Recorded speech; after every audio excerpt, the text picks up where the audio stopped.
এখন আমরা করব 15 প্রশ্নের সমাধান।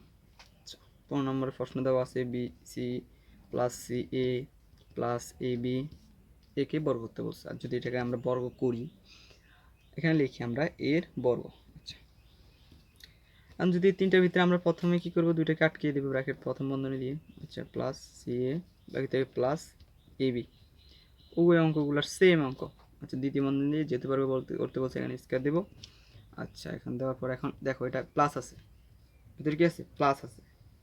প্লাস থাকলে আমি আগেই বলছি যদি এখানে প্লাস থাকে বর্গের ক্ষেত্রে এ প্লাস বি হোল স্কয়ার সূত্রের মতো আমরা অঙ্কটি করব, আর যদি মাইনাস থাকে তাহলে এ মাইনাস বি হোল স্কয়ার সূত্রের মধ্যে আমরা অঙ্কটা করব। এখন আসো আমরা যেহেতু এখানে এ প্লাস প্লাস আছে তার জন্য এটা কার সূত্রের মধ্যে করব, এ প্লাস বি হোল স্কয়ার সূত্রের মধ্যে করব। এখন আমরা জানি কি এ প্লাস বি হোল স্কয়ার সূত্রটি আমরা জানি কি এ স্কয়ার প্লাস 2ab প্লাস কি বি স্কয়ার। আচ্ছা, আসো এখন এর স্থানে কি আছে, বিসি প্লাস সি এ, আর বির স্থানে কি আছে, এ বি। আচ্ছা, ঠিক আছে, তাহলে আমরা যদি এ প্লাস বি হোল স্কয়ার সূত্রের মধ্যে অঙ্কটি করি তাহলে অঙ্কটি হবে এরকম যে বিসি প্লাস সি এ হোল স্কয়ার মানে এ স্কয়ার প্লাস 2 ইন্টু এ বিসি প্লাস সি এ আর ইন্টু ভি, ভি মানে কি বির স্থানে আছে কি এ বি। আচ্ছা, A B plus B square মানে এ বি স্কয়ার। আচ্ছা, দ্বিতীয় বন্ধনী দিয়ে দিলাম।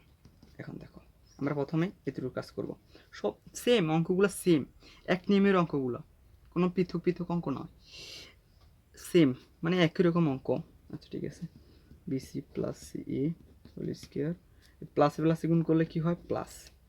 আচ্ছা, টুর সাথে এ বি গুণ করলে কি হয় 2ab, আবার এই 2ab সাথে এখানে যদি দেখিয়ে দিই এই 2 স্যার এখানে 2 সাথে এ বি গুণ করলে কি হয় 2ab। আচ্ছা, আর 2ab সাথে বিসি গুণ করো কি হয় 2ab স্কয়ার সি, তাহলে কি হয় 2ab স্কয়ার সি। ঠিক আছে, দ্বিতীয়টা করো প্লাস প্লাসে কি হয় প্লাস। আচ্ছা, 2 সাথে যদি 2ab সাথে যদি সি এ গুণ করো কি হয় 2ab সাথে যদি তোমরা সি এ গুণ করো কি হয় 2a স্কয়ার বি সি, এটাই তো ভাবা। আচ্ছা, বসিয়ে দাও 2a স্কয়ার বি সি। আর দেখো এতটুকু শেষ। এই প্লাসের প্লাস এর উপর স্কয়ার মানে এ স্কয়ার, আর বির উপর স্কয়ার মানে কি বি স্কয়ার। আচ্ছা, দ্বিতীয় বন্ধনী দিয়ে আটকে দিবা। এখন দেখো এখানে আবার বর্গ করতে বলছি কার, এখানে বর্গ করতে হবে আমাদের বি সি প্লাস সি এ হোল স্কয়ার মানে এটা এ প্লাস বি হোল স্কয়ার সূত্রের মতে অঙ্কটি করতে হবে। আচ্ছা, ঠিক আছে, এখানে যদি আমরা এ প্লাস বি হোল স্কয়ার সূত্রের মতে করি তাহলে হবে এ স্কয়ার মানে ভিসি স্কয়ার প্লাস 2 ইন্টু এ মানে ভিসি, ভি মানে সি এ প্লাস ভি স্কয়ার মানে সি এ স্কয়ার, দ্বিতীয় বন্ধনী আটকে দিব, বাকি যা আছে তা উঠিয়ে দিব 2ab square C plus 2a square B C plus A square B square. ঠিক আছে, ঠিক আছে।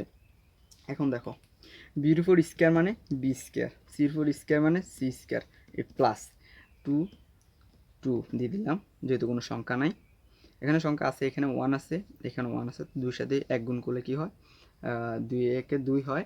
আর এখানে দেখো বাকি থাকে কি, বাকি থাকে এ বি সি কয়টা আছে দুইটা, সি স্কয়ার প্লাস সির উপর স্কয়ার মানে কি সি স্কয়ার, এর উপর স্কয়ার মানে কি এ স্কয়ার, একটু সাজায় লিখলে ভালো হয় এ স্কয়ার সি স্কয়ার প্লাস বাকি যা আছে তা উঠিয়ে দিব, বাকি যা আছে তা উঠিয়ে দিব, ডাইরেক্ট কথা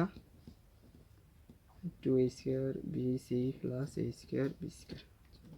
অঙ্কটা যদি এখানে যদি আমরা যদি একটু সাজাই তাহলে সাজালে দাঁড়াবে কি B square C square plus C square A square plus A square B square plus 2a B C square plus 2a B square plus 2a square B C. এখানে আমাদের উত্তর। আশা করি তোমরা অঙ্কটা সম্পূর্ণ ক্লিয়ারভাবে বুঝতে পারছো। ধন্যবাদ ভিডিওটি দেখার জন্য।